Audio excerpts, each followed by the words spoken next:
What's up? What's good? What is happening? Welcome to my live stream. I am the actual King Smith, and this is my Wednesday vlog where I come on to talk about whatever the funk I want to talk about. I know I missed last week, but I'm back, bit bizak up in this thing once again on a Wednesday night. All right. So my Wednesday night vlog is where I come on here, I give some updates about what's going on in my life and talk about some things that I just want to talk about, and sometimes bring people on to come on and chop it up with me. I've had a couple of people reach out and say, bro, how I get on your live stream, man? And I'm like, easy, you just did. All right. So be on the lookout for that here on some upcoming live streams going forward. But tonight, I'm going to keep it brief. Got a couple of things that I'm going to bring up. I always talk about how I have been taking TRT and what's been going on with that. And I'm going to try to keep it as funky as I can. We're also going to highlight the fact that it's been my birthday over the last couple of days, or a few days ago, I should say. I got pulled over last night, and I want to talk about it. What would you have done differently in my situation? Now, this is going to be from my point of view, so I can embellish this thing as much as I want to. I also have a crazy news story for the week, and then we're going to end it on Reddit's Reads and Reflection. Reddit's Reads, Rants, and Reflections. And I haven't even found a story yet, so we might do it live. We're going to do it live, as they say. So let's get into the first thing right here. But before we do, actually, let's acknowledge anybody that is in the chat and tell y'all, let me do some marketing. Let me get the marketing out the way. So we got God Happen to Me, aka my boo thing, aka Michelle in the chat, said good evening. Hey, thanks for joining. Appreciate you supporting and rocking with your manses.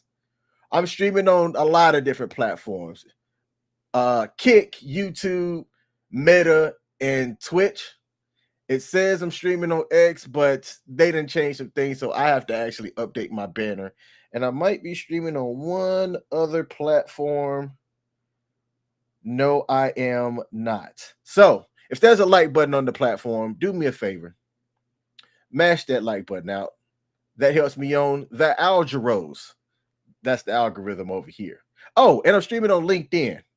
All right, because I need my people to know that I'm out here and I can speak and do things. All right. So we also got the homie Chris Lansford's in the building, said, love the background. Locked up. They won't let me out. Hey, hold on, Chris. I have something for you. They won't let me out. No, they won't let me out. Hey, look at that. My Streamlabs Autobot is working. Don't forget to subscribe and hit the like button. That's what I'm talking about. It's finally working. That's a good thing. I wasn't sure if that thing was actually working, but I got robots, AI in the background posting up things for people to do and be reminded of, because, you know I got this dome, but sometimes I'll forget things. So let's get to the first thing here. Y'all know I've been taking TRT. If you've been following my live streams, that's testosterone replacement therapy. And on my very first episode, I gave my why. I talked about why I was taking testosterone replacement therapy. A quick recap of why I was doing it. I was feeling sluggish, lethargic, and all that jazz. Foggy memory, everything that is typical of somebody that has low testosterone. So I've been going to the doctor, talking about it, finally found a solution, which was TRT. And after just over 2 months, it's had me feel younger. My body's telling me, bruh, you ain't 19, 20, 21 anymore. But everything else is really kicking up as far as my energy levels and things of that nature. Now, I've also wanted to be upfront about side effects, and I've got two things that I want to highlight today. So first of all, I don't have any filters on right now. And if you can see my face, I'm severely broken out. Now, That could be one of two reasons. If you go on different posts like Reddit or online public forums, you will have people that say that they saw changes such as acne that had occurred while they was taking testosterone replacement therapy. So for me, this breakout could be a result of that, or it's a result of me going to the beach. Now, the last time I went to the beach was this weekend for my 40th birthday, but prior to that was several months ago, or was it towards like fall of 2023? But I went to a beach in Delaware, and when we got back from the beach from that trip, my face had broken out in different rashes. I don't know if there's something about the beach that I'm allergic to, but in both instances of going to the beach, I had also applied sunscreen, and just my face had broken out both times, but broken out in different ways. So y'all tell me, do you think it's the sunscreen and the combination of being in the sun that's had me break it out, or could it be complications or a symptom and results of the TRT? For anybody that's watching this live or that's going to catch this on the replay, shoot me a comment. Let me know. Put it in the comment section if you've had experience with TRT and this has happened with you, or if you've broken out similar to me when applying sunscreen and you've happened to notice it.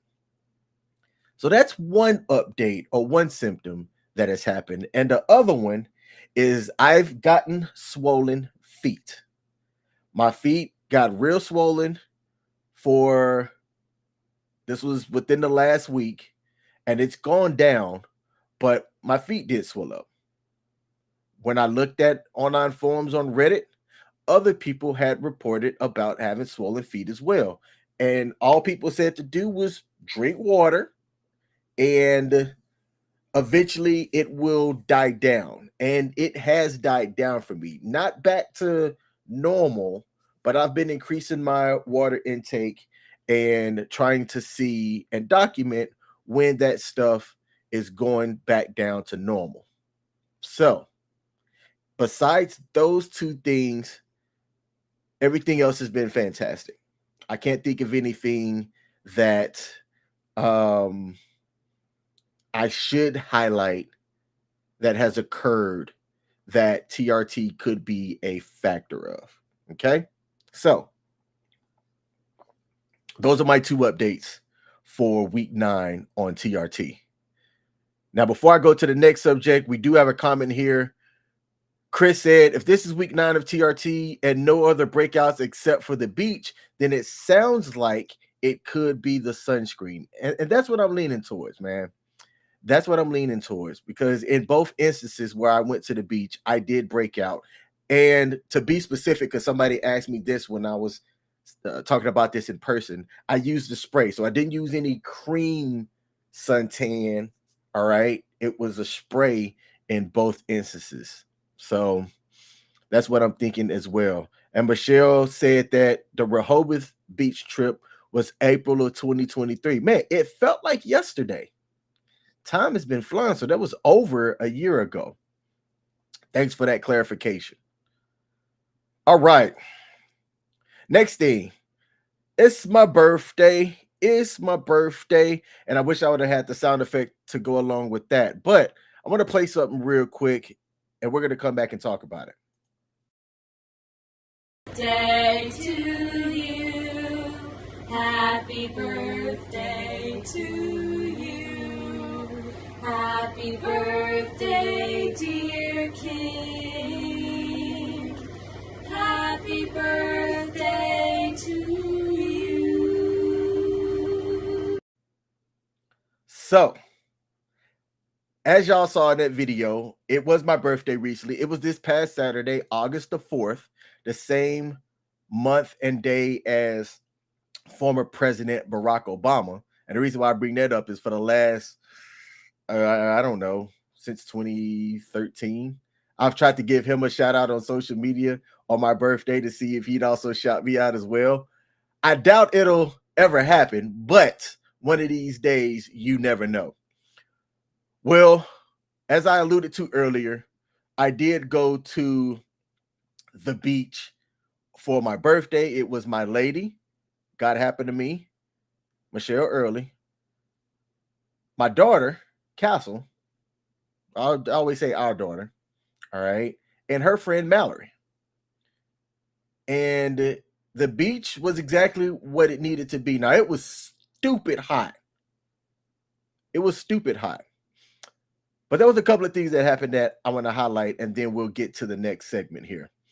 First things first, if you saw that video, then you saw that I had cupcakes in the shape of a 4 and a 0, which was a surprise. I didn't know that it was coming. And there were different designs on them, but they were all from me and Chris's favorite football team, the Alabama Crimson Tide, and my ladies as well. And I wasn't expecting it. So it was a real nice surprise for us to go and pick those up in Virginia Beach. So she had the forethought to try to find a place that could make those Alabama football Crimson Tide cupcakes with some awesome designs on them. And they were my favorite red velvet. I like a red velvet, and I can do carrot cake stuff. So like those are my two go-tos. So she made the red velvet cakes, and it was a huge surprise. The other thing, and I'm gonna see if I can reach it here. Hold on. I didn't have this ready.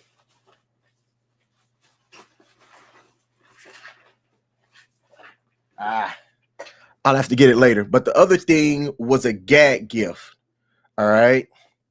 And I don't have it ready here to readily bring up. I'm gonna see if I can get it real quick because I need to show this. There it is. Okay.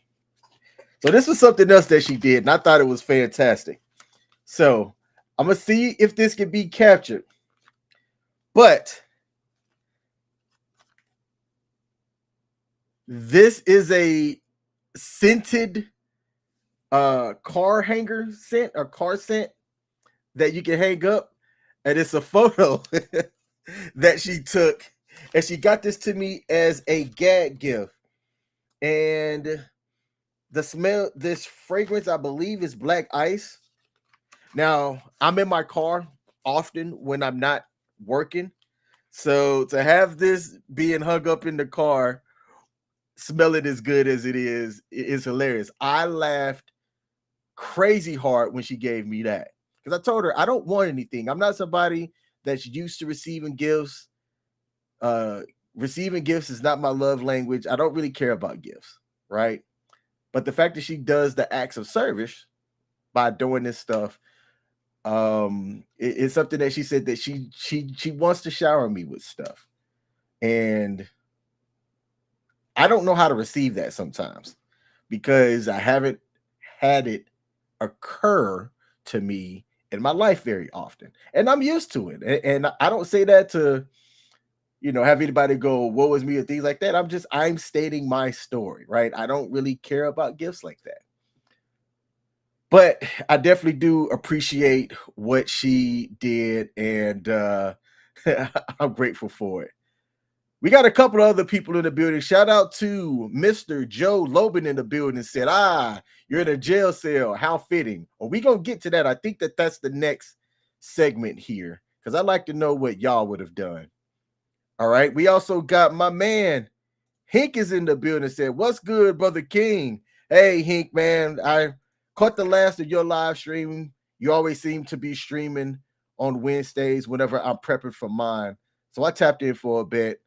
I'm going to try to dial in for the fantasy football talk because, as you know, I get down on some fantasy football. I actually know somebody that's looking for an additional person in a pretty big money league.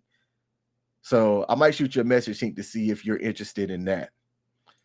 And Joe said, happy birthday, buddy. Hey, Joe Loban, I appreciate you giving me that shout out. All right. So the last thing about my birthday is this. There was a surprise that had occurred. And the video is on, I think I posted it on my personal Facebook page, right? Which, if anybody that watches this wants to shoot me a friend request, whatever, all of my social media is open. I don't really have anything to hide like that. So, but I posted this video and it was a short form version and a long form version. So while we go out to eat, we kind of dressed up a bit and we went to Yard House, which is it's not a sports bar because it's fancier, but it's kind of like it's got a sports bar vibe to it, but it's fancy. It's a little bit upgraded. And while we were there at Yard House, she tells me, I have one more surprise for you. And the surprise was several of my family and friends that sent me a message that said, "Happy birthday, King." And some people added some additional things to it. And it was a 15-minute video, which told you how many people she reached out to who had responded. So to everybody that did include a message, thank you. All right. I didn't know that Michelle was doing it. It was a surprise for me. I have too many names to list of people that had contributed to that, but it meant a lot. And about 3 minutes into it, I was ugly crying all up in this Yard House restaurant, right? And I was telling her, I said, I can't believe you got me crying up in this place. I could blame it on the TRT, right? You know, I could. But no, it was a nice gesture from everybody to include my lady at the end with her putting it all together. Several surprises that were on there. And I had some people reach out to me personally and said, yo, man, she's a keeper. She is a keeper for her to do that and the work that was put into it. So I want to publicly say to her and to everybody, thank you. It meant a lot seeing that. I'm going to definitely cherish that video, and I appreciate the kind words that everybody said. Okay. Now, let me see. He said, let me know. All right, cool. I will send you that as well. He said, I done gone soft. Hold on. You might be right. Chris said, hope you got hours on your wall. Never got to send you a message from Michelle, sad face. Hey, I did. So there were some people that say, hey man, if I would have known about it, I would have done it too. And to y'all, thank you. Again, it means a lot. So Michelle is, there's a lot of people that I talk about on the regular and things like that, and folks that she's aware of with people who I talk with online. And she reached out to a lot of different people, and not everybody had the opportunity to send something back by the time frame, but this was something that she planned out like a month ago. That's some foresight. So to my lady, thank you. To everybody that included something as well, the messages, text messages, videos that were sent afterwards, thank you as well. I really do appreciate that. Now let's get to the next subject. I got pulled over, and I would like to know what I should have done. Now, I've got a photo here. I want to see if I can share this photo. I got to open it up here because it is relevant to the conversation. Okay, so let me do some production over here. All right, let me make this bigger. That's what she said. And now I'm going to share my screen. Let's do this. Okay, so this is my tag that's on the back of my car. As you can tell, it's faded, but I've had this vanity plate on the back of my car for several years. And I got pulled over last night coming from a location. And the reason why the cop said that he pulled me over is that you cannot see the state because it is covered up by the vanity plate. He didn't start out with this with saying that though. When he pulled me over, it was raining. I pulled over to the side of the road when he flashed the lights. I rolled down the the driver's side window, but not thinking because it was late at night, he wasn't going to approach the driver's side. So he approached the passenger side. He knocked on the window. I rolled the window down. He immediately asked for license, registration, proof of insurance. I already had my license out. I didn't want to fumble getting the registration, even though I knew exactly where it was at, but my registration card was in my glove box. So I wanted to wait because I didn't want to be doing anything. And then next thing you know, I'm getting skitty popped at night, being out. All right. So I waited to get my registration, and then my proof of insurance is on my cell phone, like most people's are. I don't have those printed out, but I already knew the laws, and that as long as you can show proof is fine. Plus, I also learned they can tell anyway, right? So why do they ask you for proof of insurance if they can look in a registration thing and tell that you have insurance? That's besides the point. So I gave him my license. I handed him my phone because I had already had my insurance card pulled up. He asked if he could see it. I said yes, so I handed him my phone. And then when it came to the registration, I looked at him dead in his face and said, "Am I cleared to open my glove box because my registration is in there?" And he said yes. He said it with a smile, whatever. I opened it, I got it, I put it up. He asked me where I was coming from. Now, this is what I'd like to get information from y'all about. So I told him one of the places that I had just came from. I didn't give a whole rundown of every place that I, had been. I just named one of the spots, right? He then says, he asked me if I had anything illegal in the car. And he named guns, weapons, or grenades. So I'm like, no. And if I did, why would I tell you that? That might be a smart ass response, but it was what I said. And then the final thing, and then he said, "Are you sure?" And I'm like, now I'm getting irritated, asking me if I'm sure to that question, to which I'm like, I should just shut up. But my response was, no, I also don't have any RPGs. Because to ask about having grenades, I thought was interesting. So it was at this point, I'm like, wait, hold on.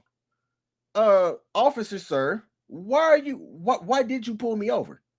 And he said, it is illegal to have an obstruction blocking the state on your license plate. So I'm like, okay. Didn't necessarily think about that. And I wasn't sure how blocked it was when he said something, because I haven't looked at this since I put the updated sticker on here. But as you can see, he's not wrong. But has any of y'all been put over for this? Now, the part that made my antennas raise, after he told me what he put me over for, he said he was going to run my license and check for warrants or anything. So I'm like, okay, cool. I'm a nice, safe citizen out here. I know I don't have anything to worry about. So he goes, he runs it, he comes back, and it's clean. Because again, I'm Mr. Law-abiding citizen over here. And when he comes back, he asks me again, he says, "Where are you coming from?" And at this point, I'm irritated because I felt like he was fishing or looking for a reason. So he said, no. So I told him, I said, I'm going to tell you right now that I'm still calm, but I don't understand why you just asked me that question when I've already answered it. So then he said that I was lying to him because he observed me leaving someplace else. And I had to shake my head at that point because I'm like, officer, before there, I was here, and I stopped here. I didn't think to mention the last spot because I didn't think it was relevant to why you pulled me over. Okay. So then I'm like, that's a lesson learned. If you get pulled over, cops ain't trying to be friendly with you. In my opinion, they're looking for something. And in this case, I believe he was fishing. And when I thought he was fishing, I said, I'm not answering any other thing unless it's related to, um, something that I believe they're. I don't. I'm not a lawyer. I don't know like the law like that. But at this point, I'm like, yeah, I'm done being friendly. Because he called me a liar. So it was at this point he asked if he could search the car. He said, "Do you mind if I search the car?" And I said, "No, sir." Just like that. "No, sir." And that's the look of that I had. After that, he said, "Well, all right." He goes, "Here's your license. You're free to go." To which I then said, "Okay, one more thing. Remind me. You said that it's illegal for this right here." And I think y'all can see the mouse on the screen. "You're saying that my vanity plate is obstructed and it's illegal." And he said, "Yes." So I looked it up. It's true. It's true. When I looked up the statute, there is a statute that talks about how your license can't be obstructed. He specifically said the state shouldn't be obstructed, but he didn't write me a ticket. He didn't write me a ticket. He didn't give me a fix-it ticket or anything, and didn't even give me a warning on it. So it's my opinion that I got pulled over because I stopped my car to do something on my phone. So when he called me a liar, I said I then gave the rundown, which I shouldn't have done. Like when I think about that, I don't have to say anything. I don't have to be like, "Well, I just came from so and so," because I was thinking about the last couple of times that I've been pulled over, and they're like, "Where are you going? Where are you coming from?" You can just simply go a place, a place. You don't have to say anything or say, "I'm not answering that." So, what would y'all have done differently? And I haven't seen the comments over here, so I'm going to check the comments and figure something out. God happened to be said, "You got to fire your assistant." Exactly. Hink said, "Don't buy that engagement ring from no pawn shop. Don't do me like that, Hink. Don't do me like that." And God happened to be said, "We don't do rings in these here parts." Chris said, "All right, first things first, before they pull you over, they run your tag. So why pull you over in the first place?" I don't know that. Again, I believe that I got pulled over because he was fishing for something. And I guess the way I stopped my car and then drove off, that was suspicious. But again, it took me asking why. And then he cited this.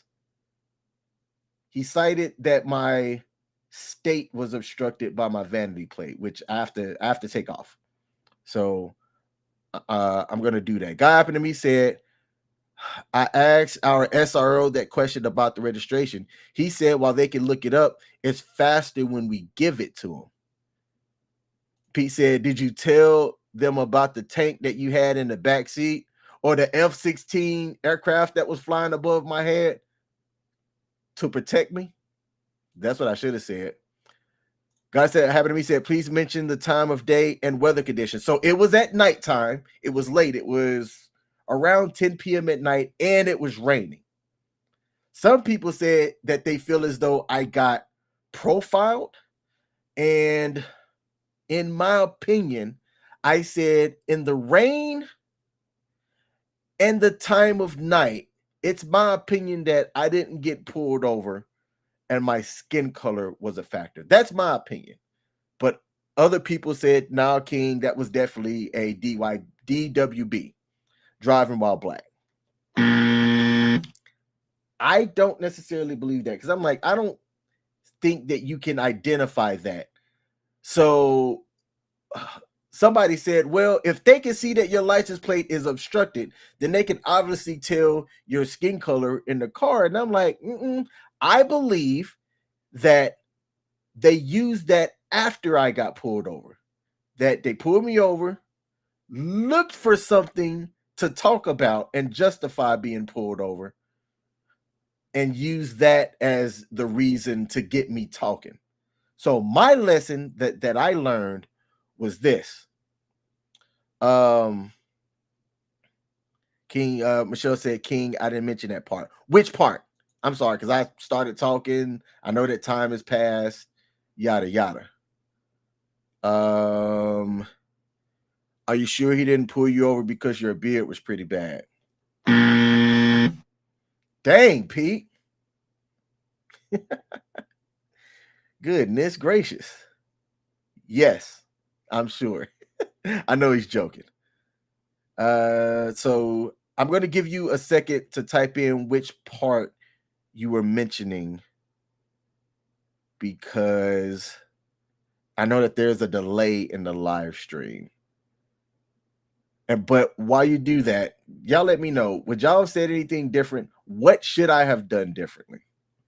Again, I think that I shouldn't ask, or I'm not going to ask a question about where I'm going or where I'm coming from. It's irrelevant in my opinion. And if you do that, it opens them up. I don't know what the police training is when it comes to like asking questions, right? But the Fifth Amendment, which I'm going to read this fifth, because I want to read it word for word. Fifth Amendment. So the Fifth Amendment is about due process and double jeopardy, but I want to read this word for word, because people say I plead the Fifth. The Fifth Amendment of the Constitution. No person shall be subject to the same offense twice, blah, blah, blah, nor shall he be compelled in any criminal case to be a witness against himself. So that's the one that people cite where they say, I plead the Fifth. And it comes a part of Amendment 5.4 under self-incrimination. So there's talks about the Miranda requirements, the Miranda exceptions, things like that. So let me go in here, the Miranda requirements. This is too long, and I wasn't prepped for this, so we ain't going to talk about that. All right. But Michelle said that I didn't mention the liar part. Hey, you know what? My bad, babe. My bad. Chris said maybe he pulled me over because he's not a Alabama fan. Roll Tide. You know what, Chris? You might be right. And Michelle said I didn't mention the extra part of the conversation. My bad, babe. These are things that, as time is processed, I recalled it. So I'm bringing it up now. This is why I do these live streams. Okay. But it's the right to not self-incriminate as far as the Fifth Amendment goes. So that's the thing that I would do differently.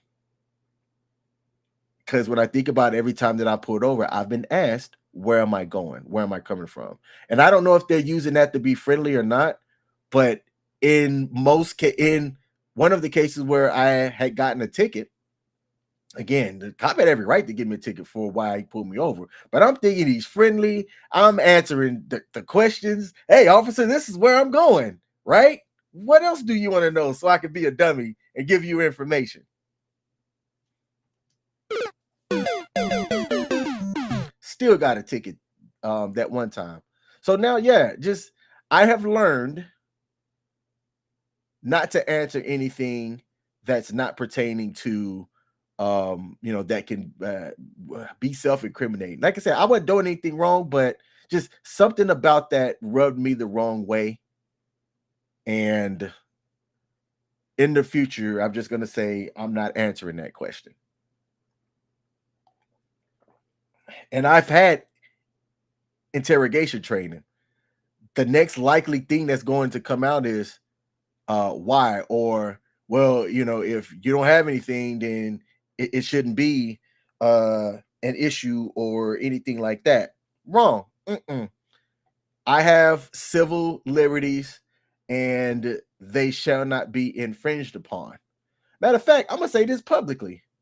If any officer wishes to infringe upon my civil liberties, please do so. I have a dash cam. My dash cam was running. I also had somebody who was on the phone. Infringe upon my civil liberties, please, so that I can find me one of them good ass lawyers that can get me paid. Please, one day, please infringe upon my civil liberties. And they say be careful what you ask for. I'm fine as long as I can live through it and be several zeros in my bank account richer. I will gladly take that up. And I know Michelle's going to be like, don't say that. Michelle, hush. Trying to get paid. Oh, man. Is that the end of that? Yep. That's all I have for that. All right. The next story that I'm going to highlight here is banned baby names in Maryland. Now, I thought this was interesting because of how absurd it is. And it looks like I have a comment, so let me check that out real quick, and then we're going to get into this story. Michelle said, please stop. Babe, I'm telling you, I'm trying to get paid. All right, so let's go to this website here, and this is Nutfield News, written by Terry Fisher. I gave proper attribution. So y'all probably won't be able to read this. But it says, in Maryland, the freedom to choose a child's name is not without its limits. Recently, 4 baby names have been officially banned in the state, sparking discussions about the implications of such restrictions. In this vlog, we'll explore the reasons behind these bans, the specific names that have been prohibited, and the broader context of naming laws in the United States. So the 4 names are as follows: Adolf Hitler, Lucifer, Messiah, and Cyanide. Now, obviously, for this to be a thing, people have tried to name their kids any one of these combination of names. But for me, and I'm sharing the wrong screen. Hold on. So y'all couldn't see it, but y'all should be able to see it now. Okay. These are the 4 names here, and I just read them off. So for Adolf Hitler, this name has been a point of contention for years, as it's associated with one of history's most notorious figures. Naming a child after Hitler himself raises ethical concerns and societal implications. While I know who Adolf Hitler is, Gen Z may not know. Think about that. They might go, well, what's wrong with naming somebody Adolf or Adolf Hitler? It's one of those things that while the man himself was a nasty individual, when you go 3 or 4 generations down the line, do you think that those people care? We care. Certainly the generations before us and the people that were directly affected and the generation behind them. But when you get 4 to 5 gens down the line, they don't care. They don't care. It's very similar to slavery. I said it. People were in bondage, and people that were related to me several generations in front of me were slaves. In 60 years from now, it's not going to be as impactful as it once was 100 years from today, like 100 years prior. That's my take on it. right? I was not born into bondage. A couple of generations prior were. And I already know what some people are gonna say. He who was it? He who fails to know their history is doomed to repeat it. I think when you give enough people the taste of freedom, they fight hell and hard to keep from going back. That's my take on it. Which is why I don't understand people that go to jail and stay in jail. It's like, bruh, sis, you free. Why are you going back? Why do you prefer a loss of liberty? When you're in the military, you lose liberty at the beginning stages and really in other stages as well. I've shared a story about how on my first duty station overseas, I was given a curfew. I'm like, wait, what? Why do I have a curfew when my spouse at the time does not? I've traveled over the world already. Why are you giving me a curfew? And I lost that argument. I wasn't thrilled about that. Back to the baby names. Lucifer. I don't need to add anything about that. The one that was added here that I thought was interesting was this one, Messiah. And it says, while the name has gained popularity in recent years, its religious connotations have led to debates about its appropriateness as a name for a child. Okay. Interesting. Let me pause here and take a look at this comment and read it. God happened to me said, I say this very respectfully, but doing anything to disrespect the Jewish community never ends well with people. Let me stay on that for a second. Let me see. Zoom in on me. That's true. Why is it that they're one of the protected communities of people and that occurs with them, but it doesn't happen to any other group of people? Chew on that one for it. I think Michelle and I have talked about this. But to anybody else out there, if you got an answer for that, please put it in the comment section.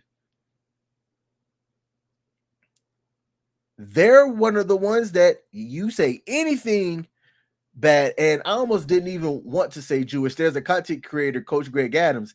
He plays a clip of Kanye West in which he's like, I'm not going to say who we're talking about. I'm not going to say that because, yeah, God happened to me is right. If you say anything to disrespect the Jewish community, it never ends well for that person or people that said it.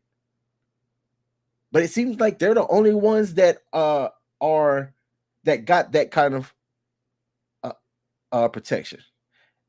And I'm curious as to why. God happened to me also said, first, the reason why enslavement is not as relevant is because the truth of history is not being taught. Also followed up with, if all students learn is that it was a hardship for colonizers, then the truth will be lost. Absolutely. And she says, I invite you to have a conversation with any of the renowned scholars that I met in July. They can better answer your question. Hey, I'm with it. I'll do it. I will definitely reach out to them. Now, the name cyanide was the one that made me go, wait, why would you name somebody cyanide? But it says that this name, which is associated with a toxic substance, raises safety and health concerns, making it inappropriate for a child's name. My name is King. That is literally what I pay my taxes as. Was it my born name? Absolutely not. Some people don't know that. My born name was, well, it was what it was. I don't feel like saying it. But just because my name is King, some people have issues with that. Now, if you only know me as King, it's likely not an issue. But people hear it and they go, hey, man, that's a strong name. I don't, I'm not king and I treat myself as royalty. Now, in my mind, I'm royalty. But that's not why I did it. But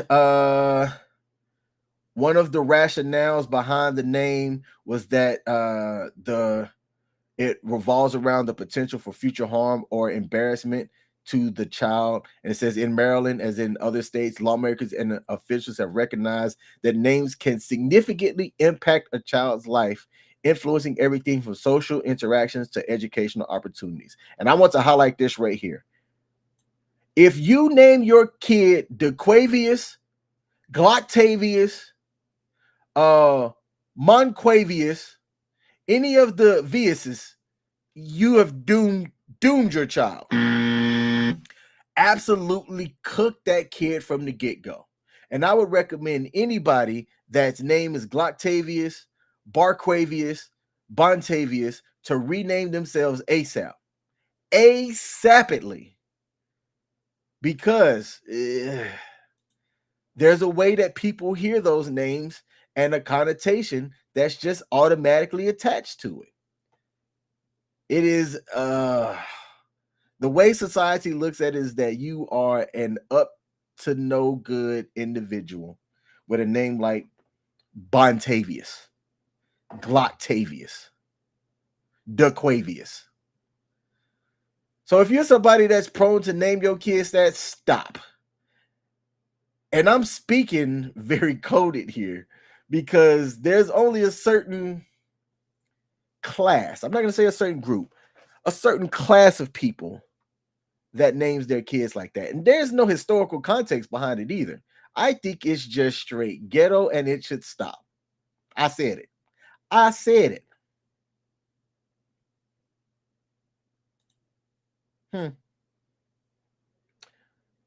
But let me throw this out there and then we'll end this segment. Maryland is regulating names by giving a list of banned names because of cultural values, societal norms, and things like that. So my question is this: should they be allowed to ban names based on historical context? Right? There's been several people in the past, like if I'm pretty sure that there's no people are careful to name their kids John if their last name is Booth, right? Especially if their initials are JWB, like John Wilkes Booth. I'm pretty sure that, should I say this? If you're a Muslim, you might think twice about naming your kid Osama because of Osama bin Laden. In 3 generations from now, that might not be an issue. 3 generations from now, people may not know who Osama bin Laden was. If you're my generation, what am I, was it Gen X, Gen Y? I think I'm Generation Y. I don't know. I forget all the generations. I'm after X. Whatever came after X. I don't think I'm Generation X. Or you could do like me and name yourself King. Michelle said, King, I could hear you when you said that too. Look, I said what I said. All right. Now, I'm going to go to Reddit here, and I haven't gotten a Reddit reads, rants, and reflection posted yet, or I didn't even have one ready. So we're going to do this live, actually. And I'm going to go to Reddit advice and search for some advice. And we're going to see what we can do here and see if we can offer somebody some solid advice while we're live. But I need to figure out what could be appropriate and fill some airtime while I look for this. Let's do this one because this doesn't seem like it's long.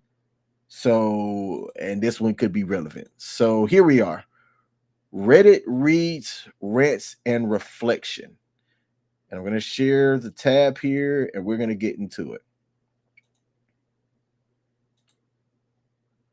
Let's see.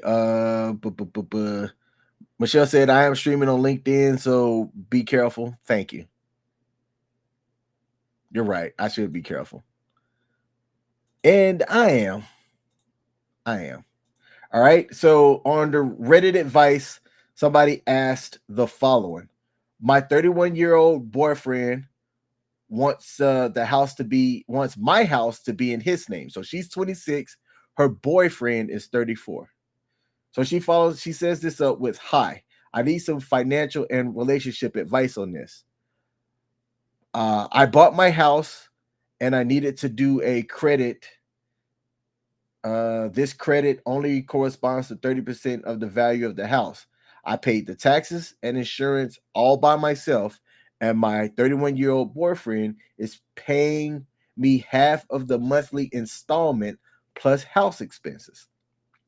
The house is in my name since I paid more than half of it, and the insurance is also in my name. The contracts of the electric bills and stuff like that is also in my name. I pay everything up front. I show the expenses, she said dispenses, but the expenses to my boyfriend, and then he pays me half. I always show him the contract of everything and the respective invoices. I'm trying to be fair in this situation, but we've been arguing about this for a while. He wants the house to be in his name and so his family. I don't understand that part. I think that it's unfair, and if he wants for the house to be in his name, he should at least want it to have the credit in his name. And at that time, he didn't want to because he wasn't prepared. So I took it myself. Something that at the time I was willing, but look how she spelled willing. Ooh, man. Willing to do, but instead I had paid the taxes all by myself. He's helped me with half of the furniture expenses.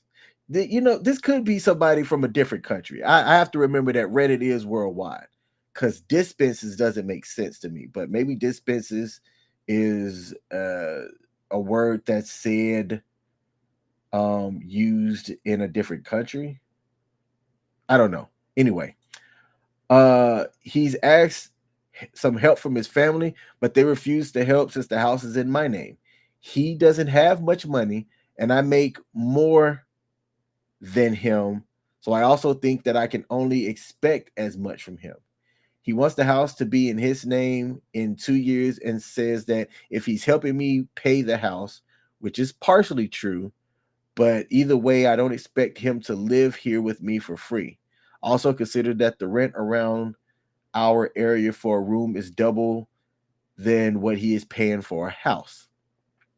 Since his parents don't want to contribute to my house, they've helped his sister's house as well because I could leave him and leave him with nothing. I suggested that they should help him instead and help him get a house for him, and I would gladly contribute and enter the credit. I don't know what she means by credit.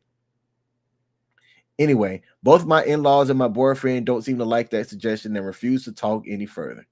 So here's my question on topic. Should I expect for his parents to help? Should I maintain the house in my name?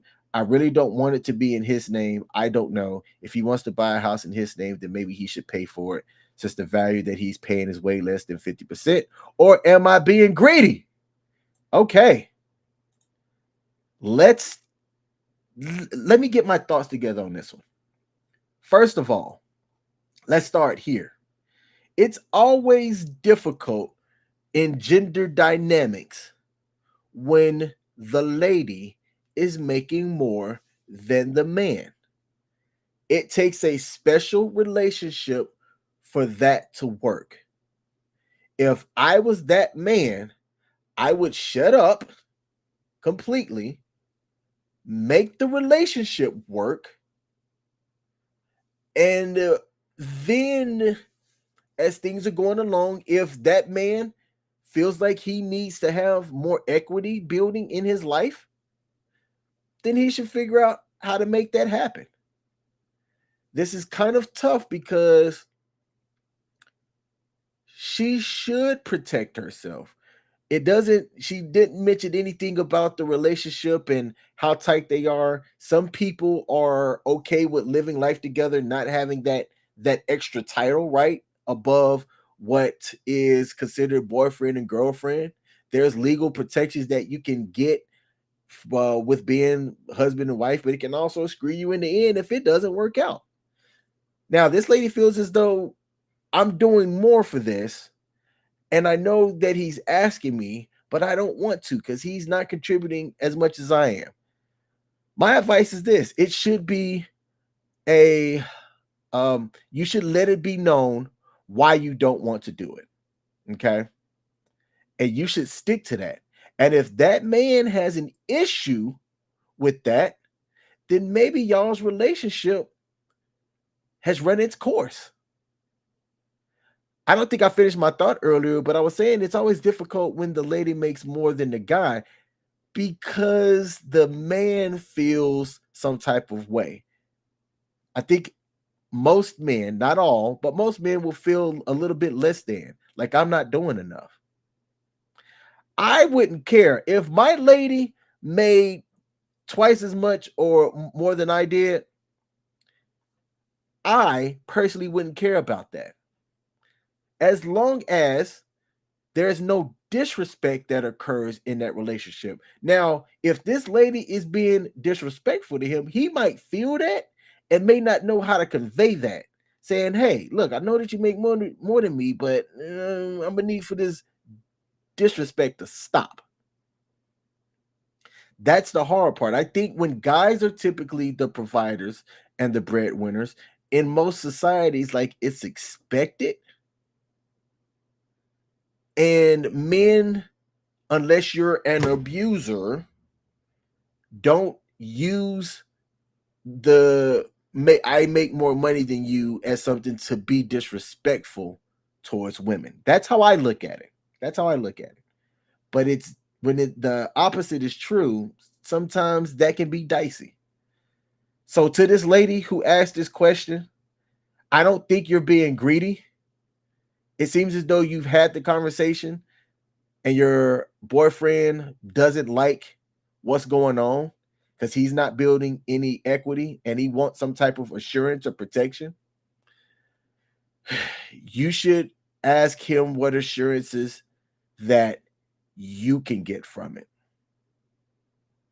And if y'all can't come to an agreement on living together, then y'all have then when y'all have other problems, it only is going to make that relationship become even more hardened. So that's my take on it. And I'm going to check to see if there's any other comments about this story. And we're going to close it out. How long have I been streaming? I'm almost at an hour. All right. Seeing no comments. Next week, I